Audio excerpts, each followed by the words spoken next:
बिस्मिल्लाहिर्रहमानिर्रहीम। अस्सलाम वालेकुम नाज़रीन, आप देख रहे हैं सरेआम न्यूज़ का प्रोग्राम सच सरेआम। नाज़रीन, आज हमारे प्रोग्राम में मेहमान हैं, मुमताज़ सहाफ़ी हैं, तजिया नगार हैं और मुल्की हालात पे जो है ना इनकी गहरी नज़र है। मैं इनका तारुफ कराऊंगा मास्टर तारिक महमूद जखड़ साहब। सोशल मीडिया के आपको पता है बड़े एक्टिव हैं, तो आइए आज इनसे प्रोग्राम में काफ़ी दिन से इनसे रब्ता किया था, मदऊ किया था इनको, लेकिन कुछ मसरूफियात की वजह से हम देर हो गई। लेकिन आज अल्हम्दुलिल्लाह मास्टर साहब हमारे स्टूडियो में मौजूद हैं।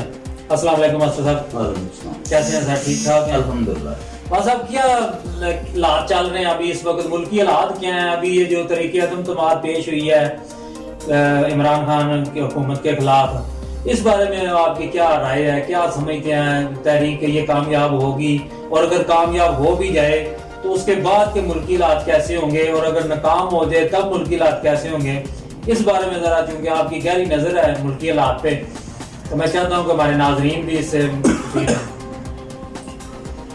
देखो जी गोदल साहब, जो मुझे हालात नजर आ रहे हैं इसमें मुझे बेहतरी की बजाय हालात मजीद कशीदगी और नफरतों की तरफ जाते हुए नजर आ रहे हैं। जो सियासी तनाव जिस स्टेज पर, जिस इंतहा पर पहुंच चुका है, उसके बाद खुदा ना करे मुझे अपने मुल्क में कुछ बहुत, मेरी अल्लाह ताला ये बात सच ना हो, ब्लंडर होता हुआ नजर आ रहा है, कोई हादसा होता हुआ नजर आ रहा है। देखें जी, जिस तरह सूरत बनी हुई है, हुकूमत के इत्तेहादी जिस तरह रिएक्ट कर रहे हैं, जिस तरह अपोजिशन रिएक्ट कर रही है, उससे अंदाजा हो रहा है, और अंदाजा नहीं बल्कि मैं तो ये कहूँगा कि अफसोस हो रहा है कि मुझे ये पाकिस्तान नीलाम घर, जिस तरह नीलाम घर में कोई चीज़ बेचने के लिए खड़ी कर दी जाती है और एक दलाल जो है वो उसे खरीदने के लिए बोली लगा रहा होता है, इस तरह बोली लग रही है। इसी तरह इस बोली से मुराद क्या है? अरकान पार्लियामेंट है, उनकी बोली की बात कर रहे हैं? देखो जी, कौन सवाल ही पैदा नहीं होता यार, कमाल करते हैं आप लोग कि जो लोग खुद कह रहे हैं, अपने कहीं तफजात बयान हो रहे हैं, कहीं खदशात बयान हो रहे हैं, और कहीं मुल्क के बेहतरीन मुफादात की बात हो रही है। मैं तो इनसे सिर्फ ये पूछना चाहता हूं कि 4.25 साल ना आपके तफजात आपको याद आए, ना आपको मुल्की मुफादात याद आए, ना आपको मुल्की सलामती याद आई, और आज अचानक ये सब कुछ हो गया। 10-15 दिन है, 10-15 दिनों से ये सब कुछ इम्प्रूव हुआ। वो बात ठीक है। अभी सवाल मेरा ये है कि तरीके अदम तमाद के हवाले से आप क्या समझते हैं कि आप अपोजिशन को कामयाबी होगी या ना नहीं होगी?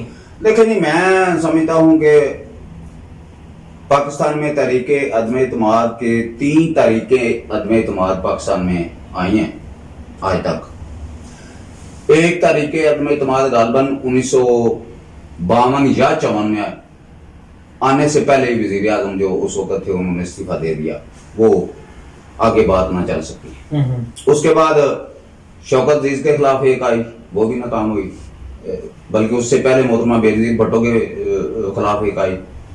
और मजे की बात कि उस वक्त हुकूमत के जो उस वक्त के सदर थे इसहाक साहब, वो भी मुखालिफ थे, और दीगर जो होते हैं आप समझते ही होंगे, दीगर जो होते हैं वो भी मुखालिफ थे। ठीक है, लेकिन बावजूद इसके तरीके अदम इत्तेमाद गालबन 12 वोटों से नाकाम हो गई।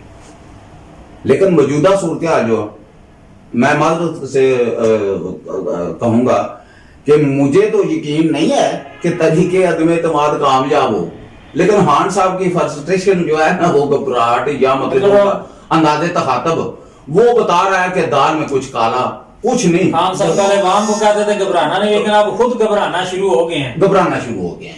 और इससे अंदाजा हो रहा है कि दाल में कुछ काला नहीं, बल्कि काफी सारी दाल जो है ना वो काली लग रही है।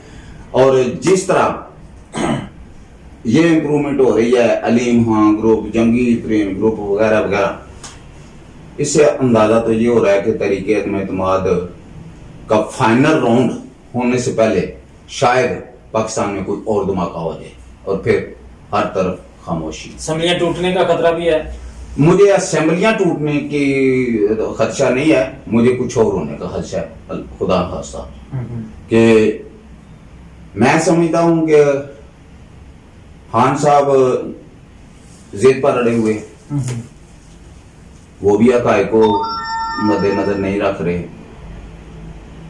उन्होंने मेंटेन नहीं किया, अपने इत्तेहादियों को मेंटेन बर वक्त नहीं किया, उन्होंने जो ग्रुप उनके थे उनको मेंटेन बर वक्त नहीं किया, और यूं लग रहा है कि जैसे अब उनके हाथ से गेम निकल चुके। अभी जो सूरत देखिए आपने, 2 दिन कबल खान साहब गए हैं MQM के हेडक्वार्टर बादराबाद में। देखो जी, मैं समझता हूं कि खान साहब के वो किसी चैनल ने ना खान साहब के यू टर्नों की गिनती की थी, तो उस चैनल ने कहा था कि आज खैर से ना 252 यू टर्न हो चुके हैं। अच्छा, खान साहब के 252 यू टर्न, मैं चैनल की बात कर रहा हूँ।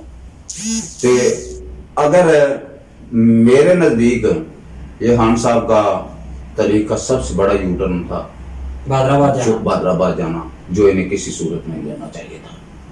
दूसरी बात, आप सोशल मीडिया पर गोंदल साहब देखते हैं कि मैं तहरीक इंसाफ का और इमरान खान का सबसे बड़ा नाकद आपको नजर आता हूँ। बिल्कुल ऐसा ही है, बिल्कुल ऐसा ही है। ये बात है, एक बात याद रखें। अच्छा, आपकी तहरीरें जो है वो इमरान खान या मौजूदा हुकूमत के खिलाफ ही होती हैं और नवाज शरीफ के हक में होती हैं। ये बताएं कि आप नवाज शरीफ के हामी हैं, उसके फॉलोअर हैं, या क्या है, क्यों आप उसको सपोर्ट करते हैं? बहुत अच्छा सवाल, बहुत अच्छा सवाल। इसलिए कि मैं चूंकि एक रिटायर्ड टीचर भी हूं, मैंने 18 साल दरसों तदरीस से वाबस्ता रहे।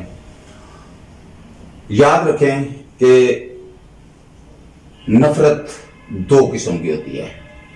एक नफरत होती है आपको खालिस दुश्मन से, जिस तरह हमारी इंडिया से नफरत है, हिंदुओं से नफरत है, वो अंदर से और बाहर से भी नफरत होती है। और एक नफरत या दुश्मनी मोहब्बत वाली होती है। ये बात जरा जेन में रखें, मेरी खान साहब से दुश्मनी और नफरत मोहब्बत वाली है। यानी आप खान साहब को अच्छा लीडर मानते हैं?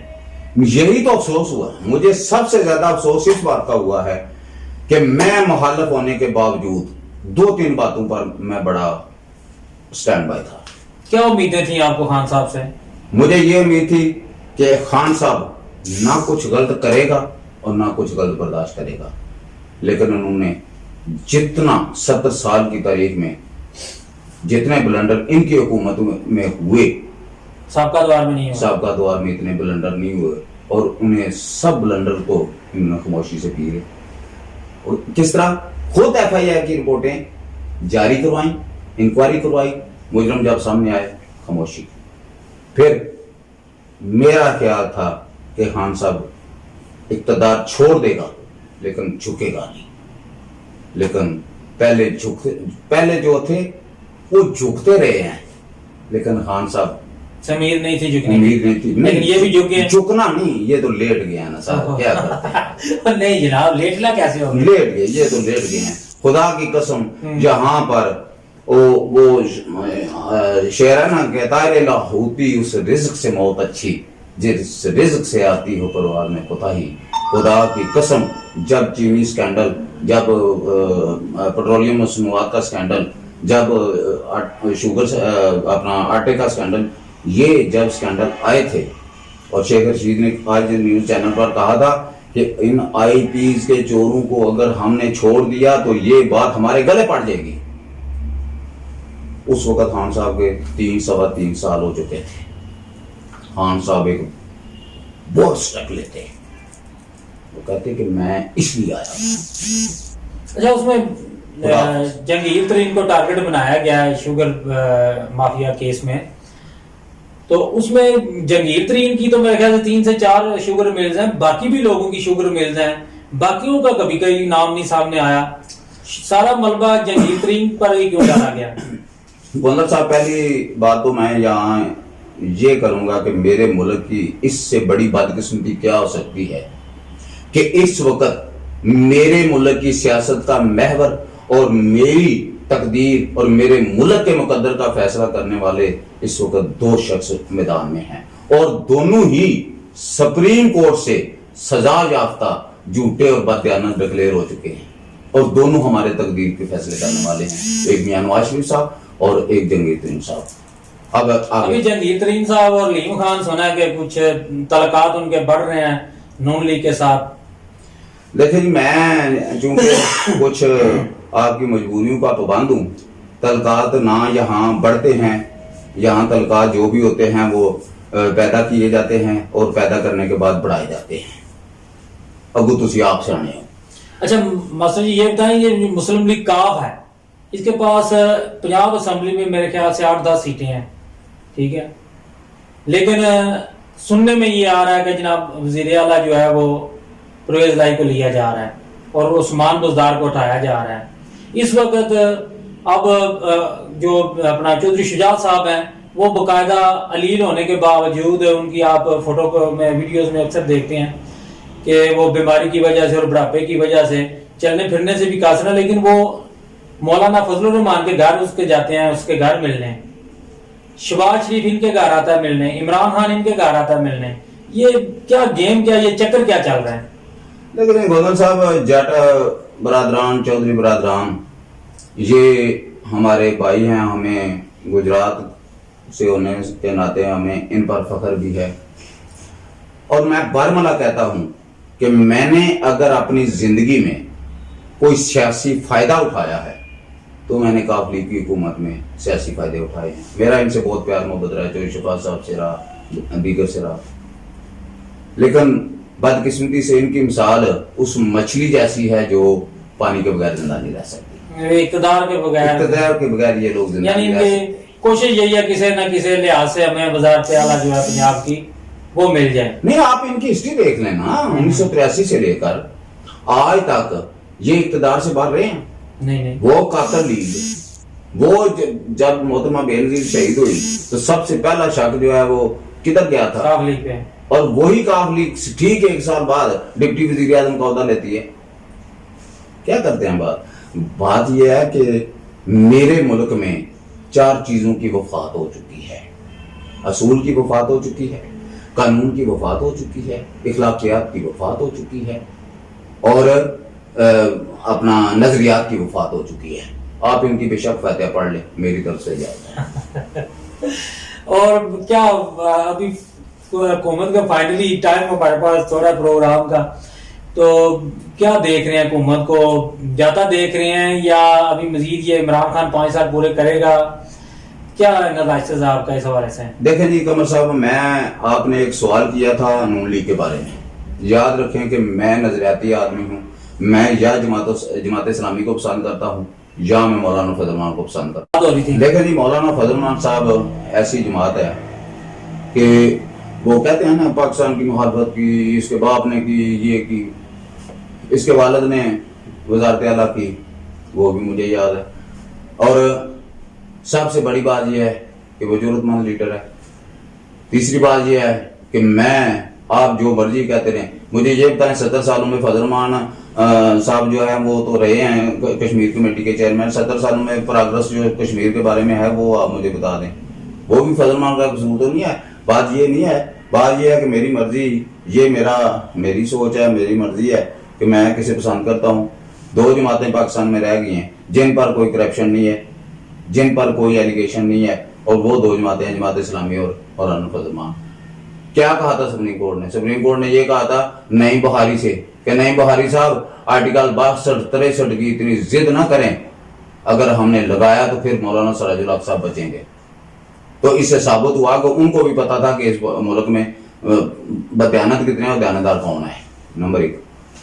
बाकी रही गल आपने नवाज शरीफ की बात की, मैं नवाज शरीफ को एज ए हुक्मरान, एज ए एडमिनिस्ट्रेटर शहबाज शरीफ को लाइक करता हूँ। इसके अलावा मेरा कोई नजरियाती तल्लुक नहीं है उससे। वजह वजह मैं साफ जाहिर है, हालात आपके सामने है ना, हालात गवाही दे रहे हैं कि वो बेहतर थे इनकी निस्बत।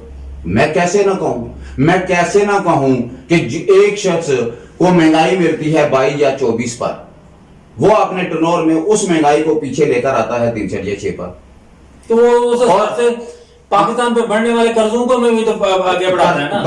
कर्जे लेके आवाम को सब्सिडी दे के महंगाई को कम करके, ये तो कोई काम ना हुआ। सवाल तो यहाँ ये पैदा होता है कि 70 सालों में कर्जे पहुंचते हैं हमारे 24 या 25 पर, 24 या 25 पर, और 3.5 सालों में वो कर्जे पहुंच जाते हैं 55 पर।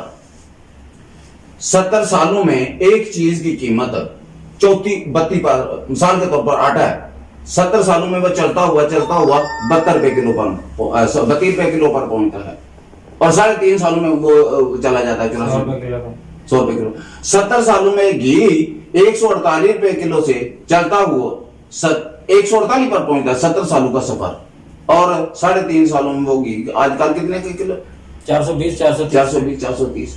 सवाल ये नहीं है, कर्जों का तनासुब तकरीबन 250% से ज्यादा कर्जे हम सब ले चुके हैं यार। कर्जे लेके वो आपकी किस्तें भी तो उतारनी है, जो साहब का हुक्मरान पहले नहीं उतारते थे, पहले भी उतारते थे।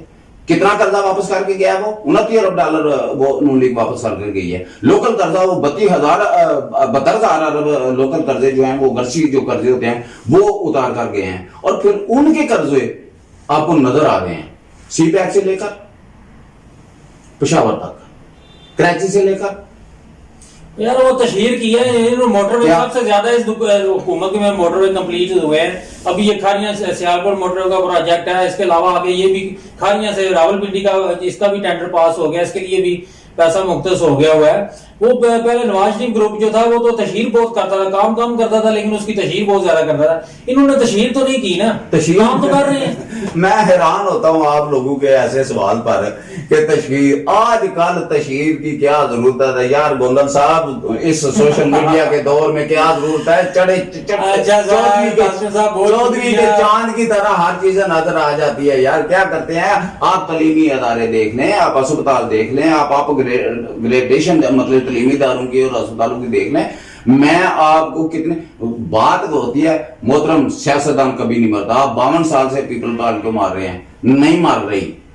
आप 42 साल से मुस्लिम लीग को मार रहे हैं, नहीं मार रही। सियासी जमातें उस वक्त मरती हैं जब उसकी अपोजिट जमात कारकर्दगी दिखाते। नवाज शरीफ खुद बहुत मार रहे थे, और इन्होंने नवाज शरीफ को मरने नहीं दिया। 4.25 साल हो गए हैं इसको जिंदा रखा हुआ है, इसको जिंदा। और बाद में नवाज शरीफ हर जगह, हर बात में नवाज शरीफ। बात ये होती है, हुकूमतें आती हैं, आते ही कारकर्दगी फोकस नहीं है इसका। सबसे पहले हुकूमतों का काम होता है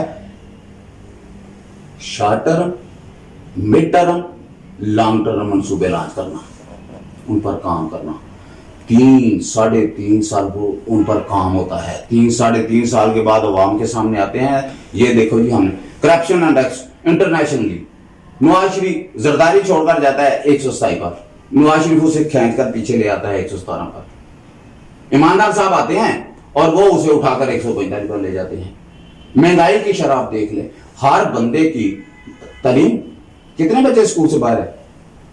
करोड़ों बच्चे बाहर है, और खत्ते गुर्बत से कितने लोग नीचे आए हैं सिर्फ 3 साल, वो भी करोड़ों में।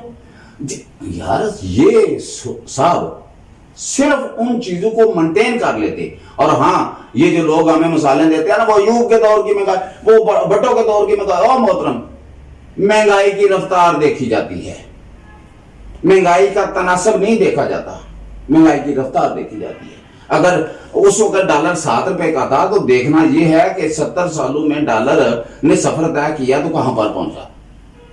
85 या 90 पर 70 सालों में। तो 3.5 सालों में कहां चला गया? 180 पर। यार कमाल करते हैं। पहली गवर्नमेंट के बारे में उन्होंने मसनूई तरीके से सवाल ही पैदा नहीं होता, ये बिल्कुल झूठ है।